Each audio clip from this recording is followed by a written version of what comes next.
Welcome to the Deep Dive.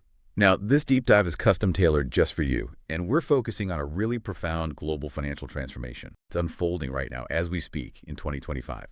We've gathered your sources, the articles, research notes, and we've distilled them down to what we think are the essentials. So, our mission today is to unpack this game-changing standard called ISO 2022. It really looks poised to fundamentally reshape how money moves around the world. I mean, imagine a financial system where every single transaction speaks the exact same language, and an incredibly detailed one at that. What does that mean for speed, for security, even for privacy? That's what we're diving into today. Yeah, and it's so important to get this up front. This isn't just some, minor technical update buried in a bank's IT department. Not at all. This shift, it has really broad implications. We're talking traditional finance, the fast-moving world of digital assets, and even what's coming with central bank digital currencies. It's truly foundational. All right, let's unpack this then. At its core, what exactly is ISO 2022? I get that it's a global financial messaging standard from the International Organization for Standardization, ISO. What makes it so revolutionary? Right. So the revolutionary part really hits you when you compare it to the older formats, things like Swift MT. Those were, pretty rigid, very limited in the data they could carry. ISO 2022, though, uses this XML-based language, people often call it MX, and this structure. It allows for just an enormous amount of structured information to be packed right into each payment message. Think of it less like sending a simple, short memo and more like a detailed, pre-filled spreadsheet that travels with every single transaction. But it's key to clarify, it is a communication standard, a language. It's not the thing that actually transfers the value itself. Okay, so if the old systems were like sending a basic telegram, just the bare minimum info MX, it's like sending this fully detailed, intelligent data packet with every payment, capturing everything from, say, a verified sender ID to the exact purpose of the payment. Is that a fair way for you, our listener, to think about it? That's a really excellent analogy, actually. Yes. Yeah. That rich data capability, that's precisely what makes it so powerful. The big picture goal here is, it's modernizing the whole international financial system, making it vastly more efficient, improving interoperability, transparency, especially for those cross-border payments and high-value transactions. And what specific problems does having all that richer data solve? Things that just couldn't really be handled well with the older, limited formats. With the older systems, a single payment crossing borders might need multiple messages back and forth, lots of manual reconciliation. It often led to delays, errors, just because information was so fragmented. With ISO 2022, you can pack all the necessary details, beneficiary info, compliance data, maybe even specific invoice numbers into one single message. That drastically cuts down on manual work, speeds up the processing, helps catch fraud better, and makes regulatory checks, much smoother. It's designed as this common language for banks, national payment systems, central banks, even new fintechs, so they can talk to each other effectively automatically. Cuts down on those real pain points. Okay, beyond just speed and security, what does this kind of standardization mean for let's say, the future competitive landscape in finance? Thinking particularly about smaller players or maybe those new fintechs trying to innovate globally. That's where you, listening, might start to feel the ripple effects. That's a great question. For those smaller players, fintechs, it kind of levels the playing field a bit. When everyone's speaking the same detailed language, it just becomes easier to build new services on top of that standard infrastructure. You can integrate more easily, innovate faster, maybe offer more competitive cross-border services because the underlying messaging is consistent. It's rich with data. It definitely lowers some barriers to entry in global finance. Right. And the fact that this isn't just theory, like you said, it's actually happening now, makes it super compelling. So what are the key dates, the immediate milestones our listeners really need to know about in 2025 that show this isn't just talk? Okay, the big one. The most critical date globally is November 22, 2025. That's the day the coexistence period where both old Swift MT and new MX formats could run side by side officially ends for cross-border payments in the Swift system. After that date, only ISO 2022 messages, the older formats, they're just deactivated. It's a hard deadline, no turning back. Wow. And a huge milestone already passed, right? Showing it's not just Swift. Fedwire, the U.S. Federal Reserve System, they officially migrated on July 14th, 2025, and retired their old FAME format. Returning a whole system like FAME, I mean, that must have been a massive undertaking. Just the IT work alone. Oh, absolutely monumental. It really underlines the huge investment and, frankly, the commitment behind this global push. And beyond the U.S., we're seeing major moves elsewhere, too. The U.K.'s CHPWA system that's run by the Bank of England is deep into its ISO 2022 implementation, part of its big renewal, aiming for completion by November 2025 as well. And, lots of other real-time gross settlement systems, RTGS systems around the world are migrating this year. SWIFT itself has been very clear, reaffirming that November 2025 deadline. So, yeah, definitely not some distant future idea. It's happening now. An imminent global deadline changing how money actually moves. But for a lot of people, when you say future of finance, they immediately think digital assets, blockchain. How does this established global standard ISO 2022 actually connect with that world? Is there a link? Oh, there absolutely is a connection, and it's quite fascinating, actually. While ISO 2022 isn't blockchain technology itself, it's really rich data architecture. It acts as a crucial bridge. It allows for much, much better integration, better interoperability between the traditional financial systems and these newer digital asset networks.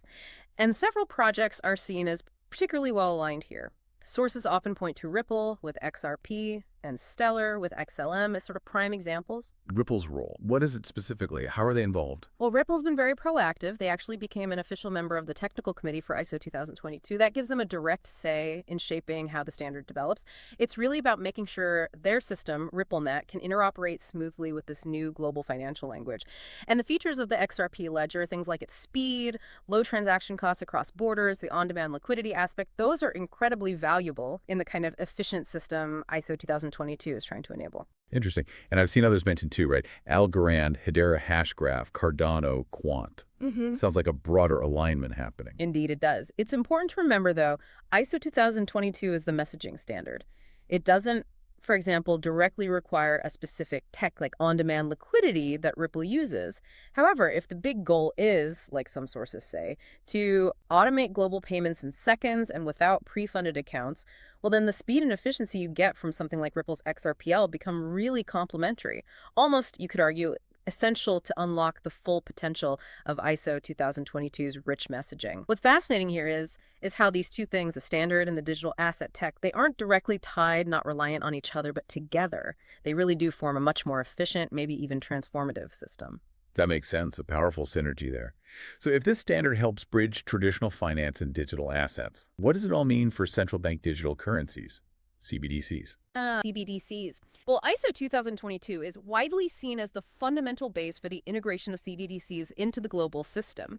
Its detailed data structure is just perfectly suited to carry the specific info needed for digital currencies. Think traceability, regulatory compliance, automation. It's all built in. And for different countries' CBDCs to talk to each other, to interoperate, they'll absolutely need common standards like ISO 2022 to communicate effectively. And we're already seeing concrete steps. The Bank of England, for example, they started implementing specific ISO 2022 data requirements for some CHAPS payments back in May 2025. That's direct prep work for future CBDC integration. Even the SEC, they've recognized ISO 2022 as key for seamless integration between banks and blockchain networks, especially for its potential to help prevent illicit financing through that standardized oversight. It really does sound like a concerted effort towards a more, controlled and traceable financial world. What about the broader system implications? I read that SWIFT itself is running live trials of digital asset transactions over its network in 2025, involving big banks across North America, Europe, Asia. That feels very deliberate. Oh, those trials are critical, absolutely. They're specifically designed to figure out how ISO 2022 can be that bridge, that link between traditional systems and digital asset systems, using the standard as the common language. This development strongly suggests ISO 2022 isn't just about updating old payment methods, it's really paving the way for what some people are calling a new era of hybrid finance. A future where regular fiat currency, CBDCs, tokenized assets, they can all operate and communicate using this one common, robust language. It's like building the railway tracks for that future. Okay, all of this, it sounds incredibly efficient, transparent, poised for innovation. But that level of connection, and especially that rich data you mentioned, it always makes me ask, are there potential downsides here? Any trade-offs for individuals, for us, in this new, highly detailed financial world? That's a really, really important question to ask. And it does hit on a fundamental dilemma, doesn't it? On one hand, yes, absolutely. ISO 2022 can boost efficiency, transparency, maybe even financial inclusion. Faster, more secure, automated payments. great. And for projects like Ripple, yes, it could be a huge gateway for wider digital asset use, easier cross-border payments, remittances, global business, all good things. However, on the other hand, the very thing that makes ISO 2022 so powerful, its ability to carry all that detailed data, significantly increases the potential for supervision, for control by financial authorities. Think about it. Each transaction can carry so much context. Purpose of payment, verified IDs, maybe even tax data. Now, while that can streamline things like anti-money laundering checks, help track capital flows, it also raises pretty significant concerns. Concerns about individual privacy and the centralization of economic control. Right. So for you listening, a transaction might not just include who sent how much to whom, but potentially why. And with all sorts of other verified personal details attached. That level of detail for every single payment, that's a huge shift from how things work now, isn't it? A massive shift, yeah. And then you layer on the integration with central bank digital currencies. That could potentially give central banks what some are calling unprecedented control over monetary circulation, the ability not just to track, but maybe even program or influence how money gets used. It's a big thought. So the challenge, it seems, will be finding that balance. Balancing the clear efficiency gains and the benefits of this system with protecting individual financial freedom. Is ISO 2022 going to mainly democratize access, streamline global commerce? Or will it, in practice, become this powerful tool for more systemic surveillance and control? That seems to be the core tension. Precisely. And what's particularly interesting, as some of your sources point out, is that these massive changes aren't happening in a vacuum. They're coinciding with other big developments in 2025. Think about key legislation. The Genius Act, the Clarity Act, the Market Structure Law, all aimed specifically at regulating digital assets. We also have the planned official launch of the digital euro this year. Plus, increased market liquidity. The sources strongly suggest these aren't just coincidences. They point to a structural change, maybe even a historical turning point, leading towards a new economic era that's described as, well, more digital, more controlled, and potentially more efficient, yes, but also significantly more centralized. So as we wrap up this deep dive, it's really crystal clear. ISO 2022 is so much more than just a technical tweak for banks. It truly represents a profound transformation for global finance, and it's happening right now this year. Yeah, and if we connect all these dots, looking at the bigger picture, the huge question is how this new universal language for money will ultimately shape our financial world, balancing that promise of efficiency and innovation against the very real implications for individual autonomy. That's something for all of us to really think about. What stands out most to you about this future unfolding? Thank you for joining us on this deep dive. We really encourage you to keep exploring the implications of this monumental shift for yourself.